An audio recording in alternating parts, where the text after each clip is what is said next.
Mixed martial arts in the morning. Mixed martial arts. That's right. In the morning. Get your coffees ready if you're on the West Coast. If you're on the East Coast, get your tuna sandwiches ready. A little lunchtime MMA, maybe some breakfast MMA, depending on where you're at in the U.S. or in the world. Some of you might be eating dinner right now. Can't cover every single time zone. We just can't do it. But we are a little under 30 minutes away from UFC Vegas 41 kicking off with a light heavyweight main event between Marvin Vettori and Paulo Costa. The Bellator 269 prelims, I believe, are about to kick off, which you can watch over on MMAfighting.com. And then the Showtime main card kicks off in a couple hours. But we got MMA, and we got all of you. And we got me. I am Mike Heck. We got the Prince of Positivity, Alexander K. Lee. How you doing, my friend? Yes, I'm doing great, my best friend. And listen, if you are in Canada, as I am, don't forget, guys, Bellator prelims and main card are all free on YouTube. So just go to Bellator's YouTube. Everything's there to stream. That's the way to watch Bellator up in Canada. And we have E. Casey Leydon, who is a happy man with his Astros hat on. See, he's added things to himself. He's added the Astros hat. I've lost the playoff beard because the Red Sox were eliminated last night. Yeah, I'm actually happy to lose the beard because it's getting ridiculously weird and uncomfortable. I usually don't let it grow that much, but here we are, just moments away, less than 30 minutes from the UFC's return to the Apex, and we got two pay-per-view-ish events coming up over the next couple of cards. So we're on the road to 267 and 268. Let's go to the peeps. Yeah. For those who are familiar or maybe not familiar with this process, the People's Pre-Fight Show, we're going to you guys. You guys dictated all this, like a sports radio show, but in the digital era. All right, here we go. This is my favorite account ever. Jose Youngs is since Serena Magic got her Bellator contract by KOing a 500-pound man, and the Eliminator got hers after dismantling a soccer mom, should we expect a Scott Coker's Thursday Night Contender Series? AK, you give your answer before I give. Yes, listen, if Scott Coker did an answer to the Contender Series, that was just people setting up, like proposing and setting up their own freak show fights to get UFC Bellator contracts, I would watch that for sure. I don't watch Contender Series all the time. I'll be honest with you guys. I think the show has lost some of its luster. There's a lot of good talent on there, but it definitely wasn't like as intriguing to me as it was like seasons 1 and 2. This would bring me back into this whole prospect show thing. I'd be so into it. Team up with the Full Metal Dojo Fight Circus guys. Get some of that talent over there. Maybe the 2-on-1 fights. You know, if a guy like is able to beat two opponents at once, that's an automatic contract. You get a contract. That's the law. I think that's the law in Thailand. It certainly should be the law in North America. So I am all for it. That's a great suggestion, Jose Young's BC Sweater. Let's do a prospect show / freak show. And again, you'll be marked in your creativity of like the kind of fight that you can come up with. So I love that. I 100% agree. You're shaking your head. That would rule.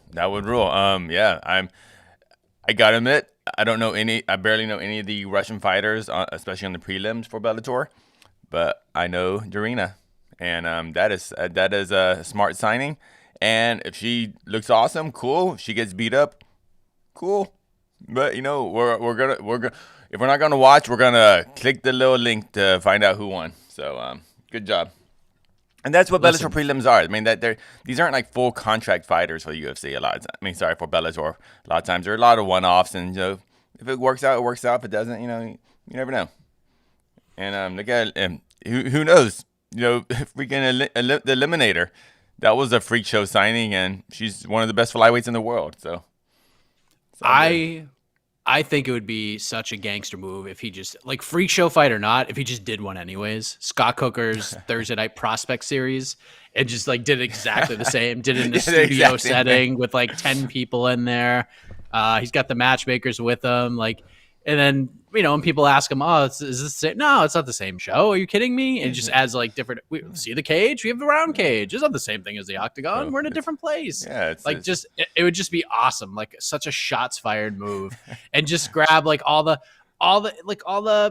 winners who didn't get contracts, or all the ones who should have gotten contracts on a lot of people's mind but didn't. Just throw them on that show and just give them contracts. Like that'd be awesome. That'd be amazing. A Dana White Contender Series winner who finished the fight just headlined a Bellator event last week. Bellator Thursday Night Prospect Series. How about that? I love that idea.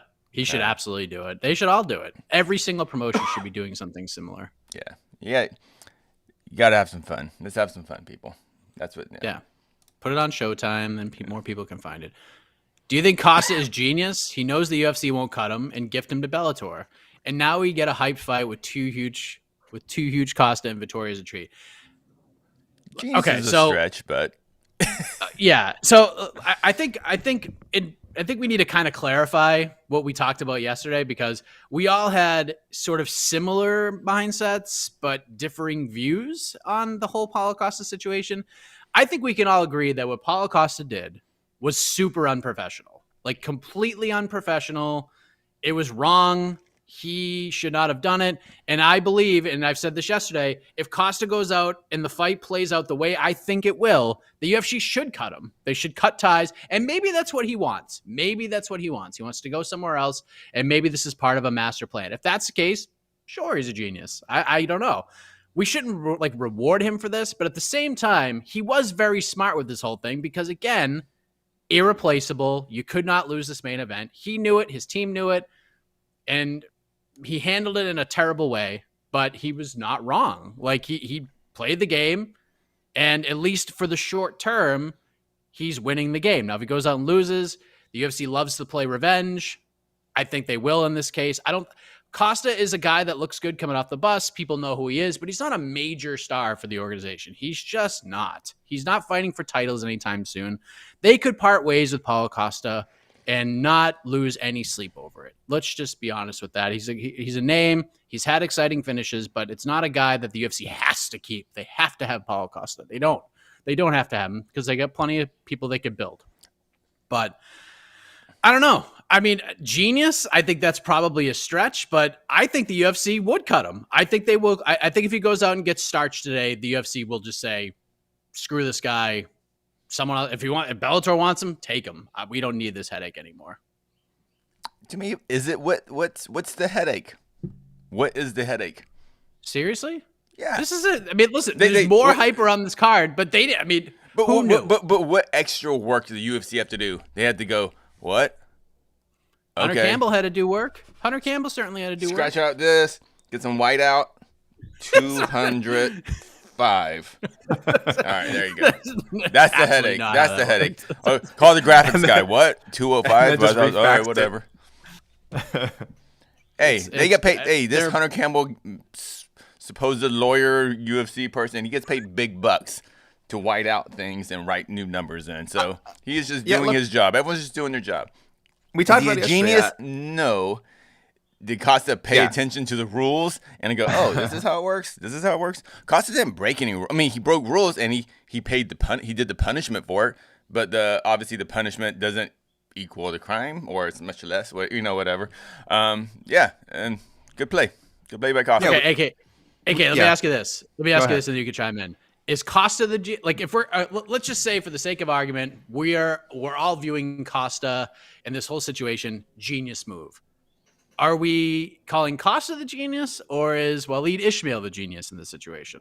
Okay, well, it can't be an either or. I don't think either of these guys is a genius. If we're being let's be the word. Yeah, genius is a strong word, and I don't think we would use this as crime either. Man, genius. That's the question. The comment's genius. Yes. I would think it's a collaborative effort. I don't know if I can give either man more credit than the other. It does feel like Waleed has been around the game for a long time. He might have been the one to. I can imagine them having a conversation during the camp leading up to this, and him just he obviously knows his fighter well, and being like, well, this guy doesn't look like he has any inclination to want to make 185. So why am I going to push my client to do so when I think with a little bit of a gamble. And when you think about it, really, as Casey's kind of mentioned, really not that much of a gamble. There was almost no chance of this fight being called off. There was almost no chance of Vittori publicly going like, "Oh, well, I'm not going to fight him." Vittori, if we know anything about his persona, I mean, he is his bravado and his pride. There's no he would have been the genius if he had said, "I'm just not taking this fight and give me my show money or something and rebook me soon." But I think we knew he wasn't going to do that. So yeah, MMA Dog, sorry to fuck. Well, we know what you meant. We know what you meant. We understand the basis of the question. So yeah, I think Walid probably a little bit more responsible. But again, Costa definitely the kind of guy who I think as soon as he heard the idea, was like, yeah, that's great, we can do that, like that's possible. And then they very quickly did the math. It's really, again, I don't know how much work, Casey said this, how much did this really put out the UFC other than the optics of a fighter being so callous about their weight classes, which I don't know how many people care about that. It's really not a big deal for them. So yeah, it was a good move. Casey, can we get after this one, Josh Jensen's rankings question? I don't know if you saw that one. Listen, it is a headache. Okay. It was a headache for the UFC because they have to listen to angry Marvin Vettori all week. So that is a headache, and it's caused by Paulo Costa. So listen, I still think we have to kind of wait and see how this fight plays out. Because if Costa goes out there and just runs through Marvin Vettori, then I'm still not going to go as far as genius. But again, I will. I'll be like, well played, sir. He'll be fine, and the UFC will have will just be like, great. Put it in the promo, put it in the highlight reel for Costa, and on to the next fight. I'm gonna go to this rankings question real quick, but this is something I'm kind of wondering about. Do we have a weird double standard here though with Costa? Has he missed weight before? No, he's just really big. Think so. He's just huge. He is not. So as a whole, all of MMA media, we hate dangerous weight cutting. Like, weight cutting is bad. Dangerous weight cutting is bad. We always say that. Yada yada yada. Mm-hmm. We see Costa at 205. Why aren't we telling the narrative?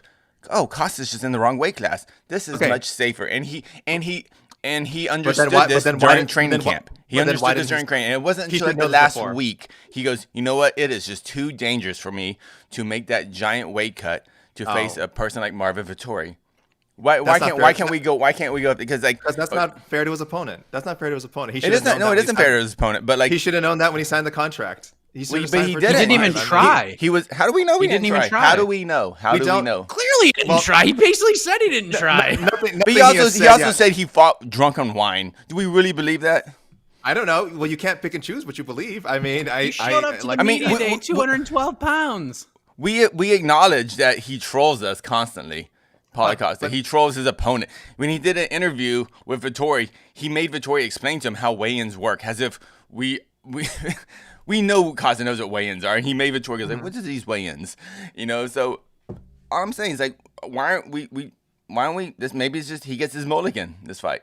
Well, let's say there's more evidence that he didn't try than there is that he did try. Again, we don't from his own interviews, or are we talking about training footage? Or are we talking about what are we talking about? His own interviews. The way he looked, I think we can infer. He looked amazing. He looked amazing. Yes, he looked amazing. He looked huge. He looked huge. He looked like someone who was not trying to make 185. Casey, I know what you're saying. We don't. I don't have the footage. I don't have the footage from camp. So why aren't we giving Paulo? Why aren't we giving Costa the benefit of the doubt here? We can make very logical. These are assumptions. Assumptions are not facts. But I don't blame people at all for making assumptions that he did not attempt to make the weight. Again, we don't know. This is not a fact. And how long has he been out? He's been out for a long time. He's been out for a long time. Yeah, so COVID. I think he had COVID issues, and I think he probably caught COVID. He caught COVID twice. Why is he special? He caught COVID twice. Why is he special? There's a lot of people. Johnny Eduardo didn't fight for like 3 years. He came back and made weight. Why is Costa and what happened to him? I'm saying, why is Costa special? And that weight cut was dangerous, and he lost bad. You're asking if there's a double standard. I'm asking, why does he get special treatment? He doesn't get special treatment. He got fined. We're wagging our finger at him. We're wagging our finger, and we're all saying if he loses, he's going to be cut, and he has to go to that B League. I didn't say that. The fans are saying it. We're suggesting that.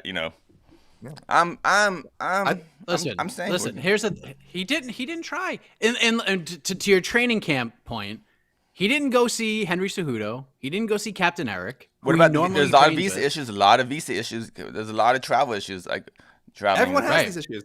And how many fights have been dropped off because of these visa issues with Brazilian fighters? A lot of Brazilian fighters can't fight over here. Yes. If Paulo Costa showed up at weigh-ins, if Paulo Costa went to media day and said, "Look, I weigh a lot, but I'm gonna try. Like I might not hit 185." And listen, Tito Ortiz for the Anderson Silva fight was like, "Dude, I'm probably not gonna make the weight, but I'm gonna bust my ass trying." And he got down to like 200 pounds or something like that, or like 198 or something for a 195-pound fight. He say what you want about Tito, the man tried to make it. And to me, that was incredibly dangerous for Tito to do. And as a media, we should be like, that is a very dangerous weight cut, Tito. You should not cut that much weight. You are already a very big 205er. You shouldn't cut that weight. And look what happened. He got tapped one time in the head, and he went out cold worse than he's gone in his entire career with big boxing gloves. But the fight shouldn't have been at 185. That's what you shouldn't have even taken the fight. So don't negotiate a 195 should not pound have this fight fight at 185. They shouldn't have realized Paulo Costa is a 205, and this is a dangerous fight to book. Costa should have called them 2 weeks ago and said, "Dude, I ain't making 185. Let's just bump this." The UFC knew. They know the rehydration process. AK, you saw when the California fight where he had the biggest jump where the California commission said, "Hey, this guy's a 205er. He's not a middleweight." Exactly. And the UFC could have taken that and gone, you know what? For the belt, so could Costa. So Costa could have known that. Costa knows he's a huge 205er. I know, and Costa showed up this week and said, "Hey guys, it turns out I can't make 185 anymore. I tried, but I am 211. I can't do it safely." He's known for 2 years how difficult it is to make 185. Like, this isn't new to him. This isn't new information to him, Casey. He's recovering from 2 bouts of COVID. Okay. Next question. This is silly. I'm just saying that he's not being held to a double standard. He's being held to a normal standard. People are criticizing him as they should, and maybe they'll be wrong, but that's a normal standard. But if this fight's at 205 and his next fight's at 205, is it all just kind of okay? Then it's fine. Yeah, then we move on. But in this case, for him to not have the foresight and frankly the knowledge of his own body to realize that he could have given his opponent and given people more notice than a week or 2 weeks, or in our case, like 3 days, as far as we know. I think it's fair to criticize him. We criticized Aspen Ladd was getting crap like a few weeks ago. And she tried to make the weight. Costa is not the only one. I'm saying Costa is actually protecting his own health here. Yes. And Aspen Ladd was like, it is dangerous for Aspen Ladd to go to 35. She is not a 35er anymore. I'm fine with Costa looking out for himself, but I'm also fine with people criticizing him. I have no problem with people criticizing him. I agree. It's great. I'm just saying this is safety first. But we're also looking at him. First. But we have so much gray area with this. So we're like, way to game the system, bro. You knew you knew your value heading into this fight. And in a way, the word genius was thrown out. Moments ago. So, I mean, listen, we threw the word genius, and we're also talking about mixed martial arts. So the bar is low in the genius territory. This is mixed relative, yeah. Relative. The bar's low. Let's just accept that. This is true. Yes, this is true. All right, let's go to some more questions. It's related. I think bring this up because it's related, so we can kind of continue. I'm just having fun. No, you're the devil's advocate, as we all know. The devil himself. Because this is a good question. Because we had this discussion. Yeah, we had this discussion internally. I'll read it out. Josh Jensen wants to know if Vittori wins tonight, will he take Costa's spot in the middleweight rankings despite this fight taking place at light heavyweight? Now I don't know what the UFC rankings are. I know Costa is higher than Vittori in our rankings. Costa is 4, Vittori is 6. So the general thought is that it's Vittori coming for Costa's spot. So I don't know. Casey, go ahead. You go first. I think it really is. It really depends on Costa's next fight. I'm going under the giant assumption that Costa's done at 185. His next fight will be at 205. If that's the case, the rankings don't really matter. He's just this is now just 2 unranked 205ers fighting, and I think if this fight was at 195, I would kind of consider this still 2 middleweights fighting, but considering how big Costa is, this fight to me now is a light heavyweight fight and doesn't really pertain at all to middleweight rankings.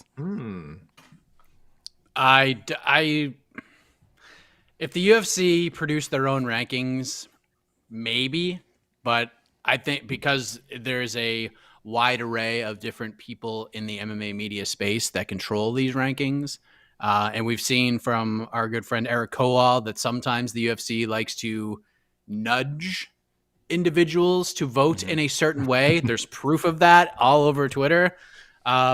Yes, I 100% think that Marvin Vettori, I don't know if he'll be given the number 2 spot. They might just bump Cannonier to 2, Brunson to 3, and then move Vittori to 4 and Costa to 5. But in my eyes, when it comes to our rankings, Vittori will be ranked above Paulo Costa in our rankings if he wins. Today. Yeah. Yeah, I don't agree. think I still look at it as I still look at this as a middleweight fight between middleweights, just at a different weight class. So that doesn't, I said this yesterday, the weight doesn't change any way I look at this fight. I feel my prediction does not change one iota. I still feel it's the same fight. It's going to go the same way I thought it was going to go anyways. It might just be dragged out a little bit longer now that Costa didn't have to cut that extra 20 pounds or 19 pounds or whatever it is. But it doesn't change anything for me. The fights are still exactly the same in my eyes.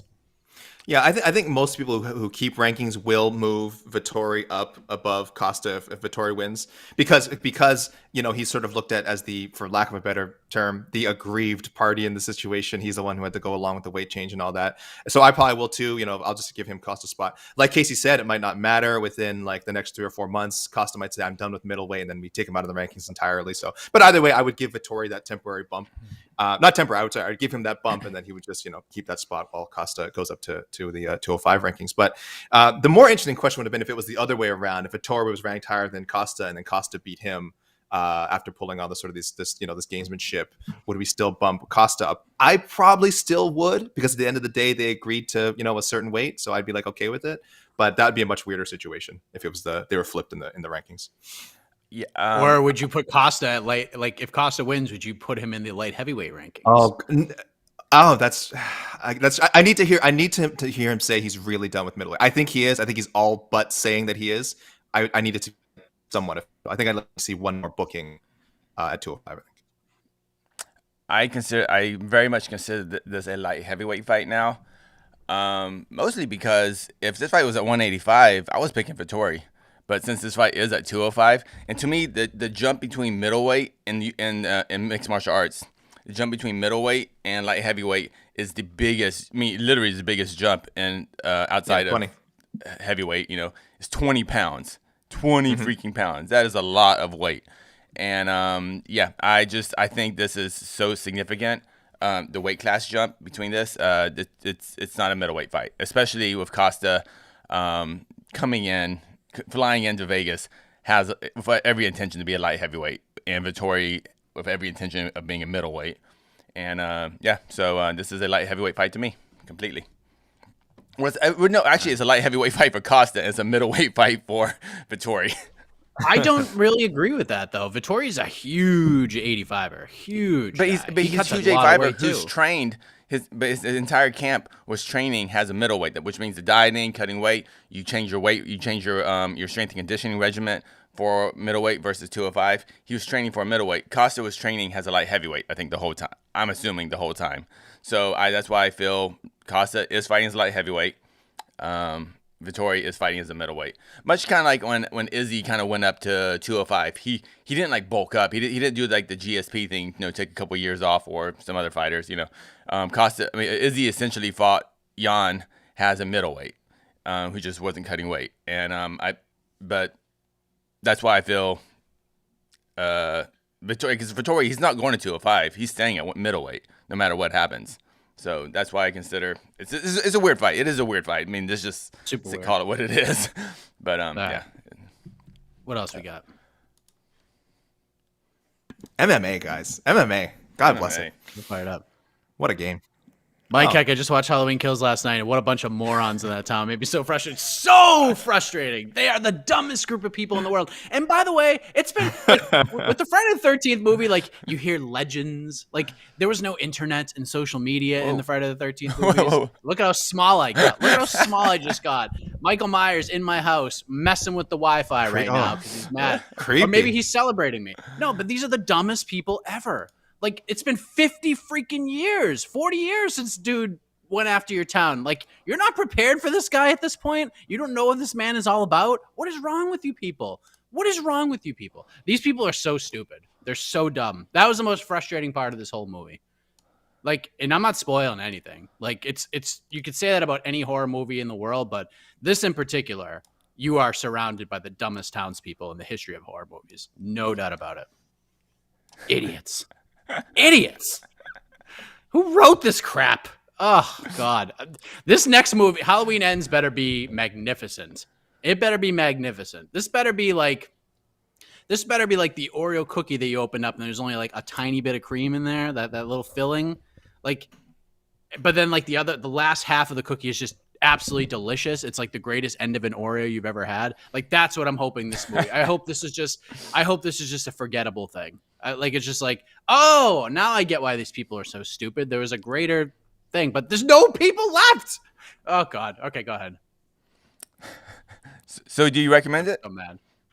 So it was really good. Yeah, I mean, listen. I am actually going to watch it again tomorrow night, just to be like, okay, maybe I'm being too hard on it.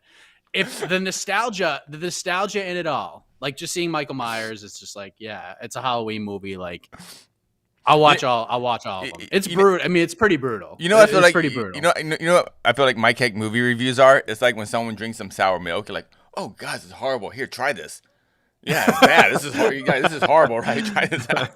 If you're a fan of the series, I know. I agree. I got you. I know what you're saying. There have been way worse Halloween movies than this one. I will say that. These people are idiots. But I mean, I think it was just my excitement, the build to this movie that got delayed like a year. It seemed like a little rushed, and I think they were trying to tell a more elaborate story, like about life in general and the world we live in today. But they just did a really shitty job doing it.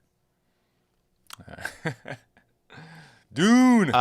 Casey, you don't have to put this on the screen. I'm going to answer it real quick. Someone's at Riverfire asking, how could Costa anticipate that Vittori would take the fight at 205 and not just walk away? He couldn't. That's why we're saying he's a genius, because he, that's what, I just want to answer that one quickly. No, he had no idea. His team did not know exactly what could happen, but it's a calculated risk. And guess what? Now they're fighting at 205 tonight. And, and they use Vittori's, his, machismo yes, they against know him. him. They used it against him. He's like, absolutely. Vittori's one of those guys like, I just like to fight. I'll fight a freaking rhino with missiles on it. I'm a fighter. I'm a fighter. That's Vittori. Like, and Dana White's like, I love those guys. Yeah, they just go in there and fight. And good. Yeah, like in the mixed martial arts terms, Costa is a genius. There might be more to this too.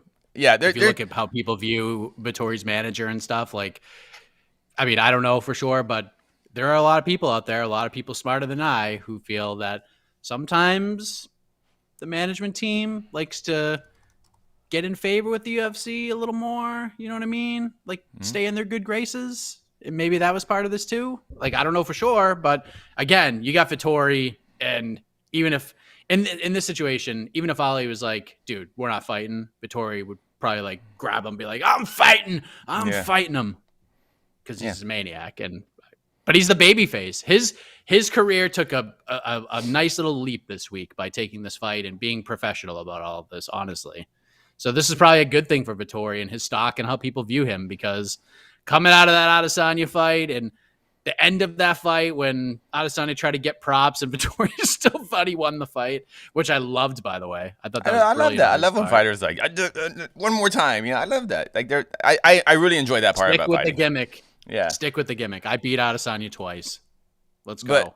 But this question relates to this next one right here. Vittori should have sat and been booked against Strickland. Boy, that buildup would have been something.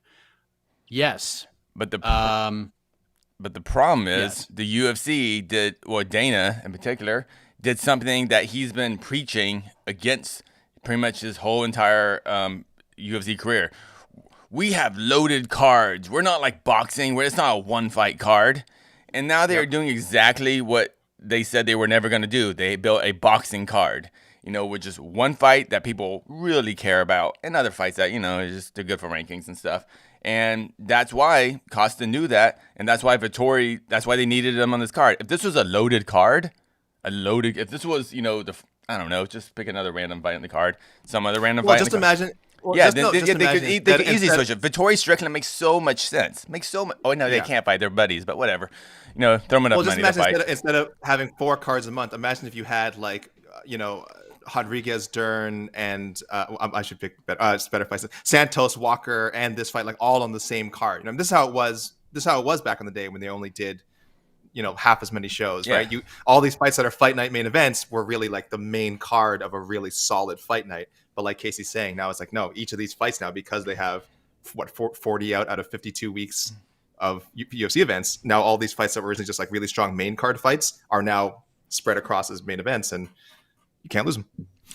Hey guys, I think honestly, if they did this last week, if this fight was the main event of last week's card, I think there's a good chance they pull it. I think the timing of this heading into 2 huge events back to back, it's the last fight night card to get these 2 cards like onto people's minds, especially 268 where people are gonna have to pony up $65, and you want 267 to get out there because you want people to buy the damn ESPN Plus subscription. And it's a if morning people card. are getting the 7-day trial. If people are getting the 7-day trial just to watch this card, you want them to drop that extra money, the $6.99 or whatever per month, to watch next week's card, because next week's card is going to be really good, but it's also going to build towards 268. So I think the timing of this, again, if this was Costa's thought and his management's thought, brilliant. This is being irreplaceable. The word you're looking for is genius.